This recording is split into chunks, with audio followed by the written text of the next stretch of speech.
मैं गुरमीत सिंह, सह आचार्य हिंदी, राजकीय महाविद्यालय बूंदी।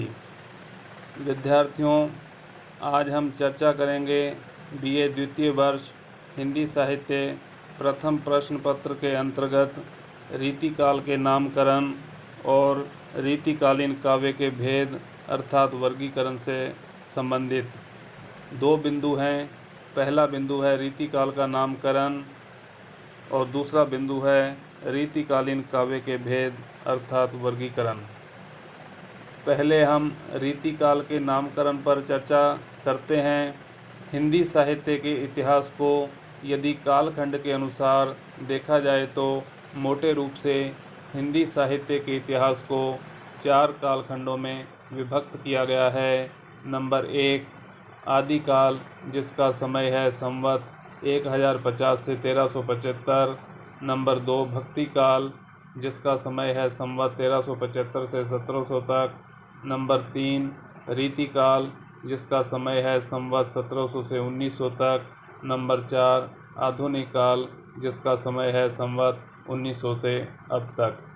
हिंदी साहित्य का यह काल विभाजन आचार्य रामचंद्र शुक्ल के अनुसार किया गया है, जिसको परवर्ती साहित्यकारों ने मान्यता प्रदान की है, अर्थात सभी ने एक मत होकर इस काल विभाजन को ही स्वीकार किया है। जिस प्रकार आदिकाल का नामकरण एवं कालक्रम के अनुसार सर्वाधिक विवादग्रस्त काल कहा जाता है, ठीक उसी प्रकार हिंदी साहित्य का रीतिकाल भी नामकरण की दृष्टि से विवादास्पद माना जा सकता है। हिंदी साहित्य के अनेक साहित्यकारों एवं विद्वानों ने इस काल का नामकरण अपने अपने मतानुसार किया है, जिसमें से कुछ नाम उल्लेखित हैं। नंबर 1 श्रृंगार काल। आचार्य विश्वनाथ प्रसाद मिश्र ने इस काल का नाम श्रृंगार काल किया है। उनके मतानुसार इस काल के कवियों ने अपनी रचनाओं में श्रृंगार रस को महत्व प्रदान किया था। प्रमुखता के साथ उन्होंने श्रृंगारिक रचनाएं की थी, इसलिए इसका नाम श्रृंगार काल कहना उचित प्रतीत होता है। यह नाम तत्कालीन संपूर्ण रचनाओं को समेटकर चलता है।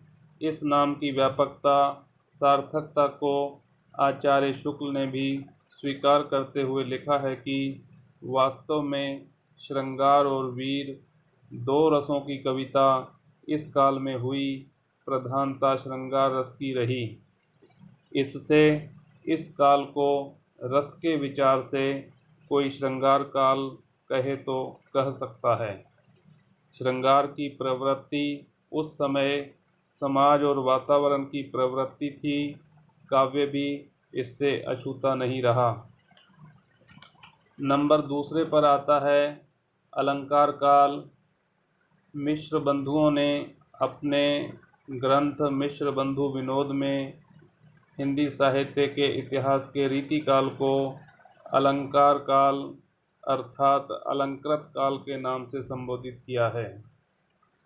नंबर 3 पर आता है रीतिकाल। आचार्य रामचंद्र शुक्ल ने इस काल को रीतिकाल के नाम से संबोधित किया है। आचार्य शुक्ल ने रीति ग्रंथों की बहुलता के आधार पर इसका नामकरण रीतिकाल रखा। यह उस समय रीति अर्थात लक्षण व उदाहरण की शैली की एक मुख्य प्रवृत्ति को प्रकट करती है। शुक्ल जी ने यह नामकरण इस काल की प्रवृत्तियों और मानव मनोविज्ञान के आधार पर किया। आचार्य शुक्ल ने इसे रीति ग्रंथों की प्रचुरता के कारण ही रीतिकाल का नाम दिया है। नंबर 4 पर आता है कला काल।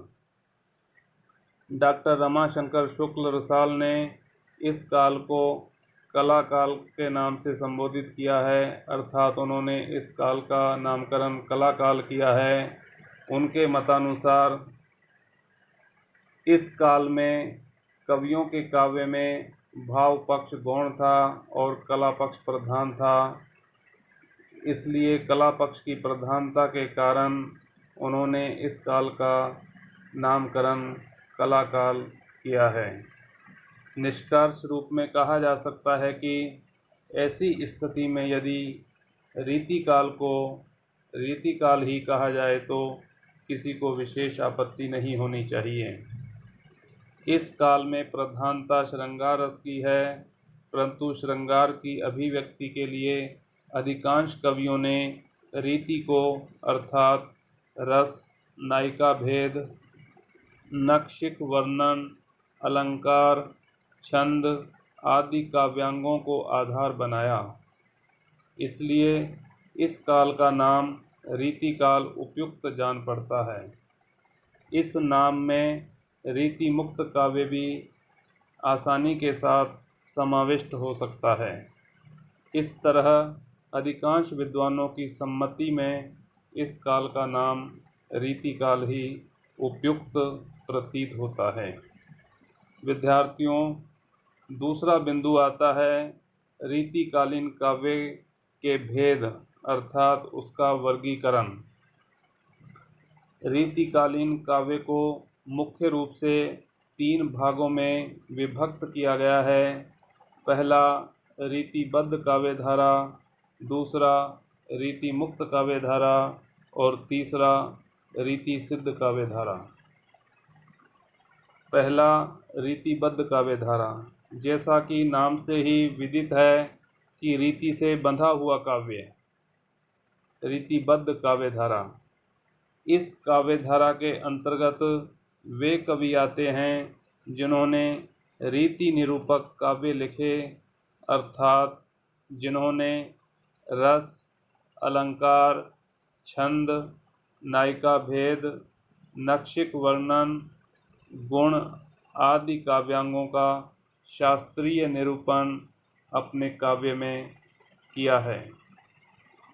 इस काव्य धारा में केशवदास, चिंतामणि त्रिपाठी, सेनापति, देव, कृपाराम, मतीराम, भिखारीदास, पद्माकर आदि कवि आते हैं। इस काव्य धारा की विशेषता यह है कि यह काव्य पाठकों की पहुंच से थोड़ा दूर होता हुआ क्लिष्टता की श्रेणी में आता है। इसलिए आचार्य रामचंद्र शुक्ल ने केशव के काव्य को हृदयहीन काव्य और उन्हें कठिन काव्य का प्रेत भी कहा है। नंबर 2 पर आती है रीति मुक्त काव्य धारा। इस धारा के कवियों ने प्रायः सभी प्रकार के रीति बंधनों से मुक्त होकर काव्य रचना की। वस्तुतः इस धारा के रीतिकालीन कवि स्वच्छंदतावादी थे। उन्होंने अपने काव्य में नायिका भेद, अभिसार, रस विवेचन, गुण दोष निरूपण आदि का वर्णन नहीं किया। वे मनोगत आवेश के प्रभाव में कविता रचते थे।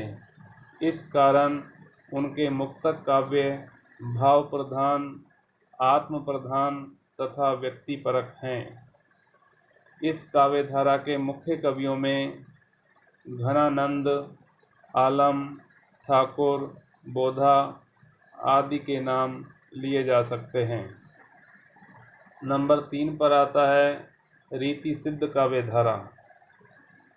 रीति सिद्ध काव्य धारा में ऐसे कवि आते हैं जिन्होंने काव्य शास्त्रीय विषयों पर रचना नहीं की, यद्यपि उन्होंने अलंकार, रस, नायिका भेद, ध्वनि आदि काव्यांगों को ध्यान में रखकर काव्य रचना की है।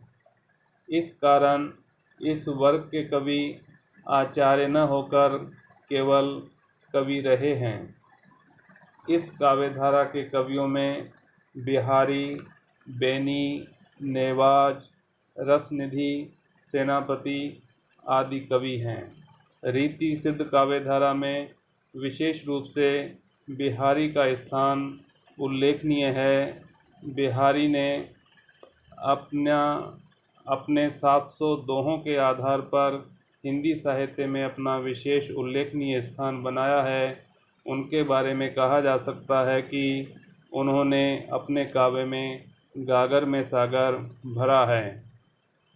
उनके बारे में यह उक्ति प्रचलित है कि सत सैया के दोहरे ज्यों नाविक के तीर, देखन में छोटे लगें घाव करें गंभीर।